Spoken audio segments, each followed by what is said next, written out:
جس طرح اس پر ظلم کی پاداش میں ایک عورت کو جہنم میں داخل کر دیا گیا، ہاں اگر کوئی بلی خونخوار ہے اور گھر کا نقصان کرتی ہے تو اسے مارنے کی بجائے پکڑ کر کسی دور دراز علاقہ میں چھوڑ دیا جائے تاکہ وہ اپنا ٹھکانہ بدل لے، لیکن اسے قتل کرنے کی اجازت نہیں دی جا سکتی اور نہ ہی ایذا دینے کی۔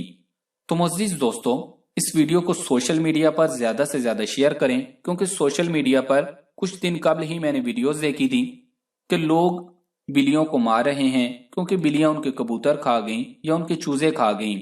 تو ایسے لوگوں کو سمجھائیں، ان تک ایسی ویڈیوز زیادہ سے زیادہ پہنچائیں تاکہ ان لوگوں کو شعور حاصل ہو، اور ویڈیو کو لائک کرنا مت بھولیے گا۔ جزاک اللہ۔ بسم اللہ الرحمن الرحیم۔ السلام علیکم ورحمۃ اللہ وبرکاتہ۔ معزز دوستو، اگرچہ اسلام میں بلی حلال نہیں ہے، لیکن اس کو پاکیزہ اور طاہر حیوانات میں شمار کیا جاتا ہے۔ جو بلیاں کسی کی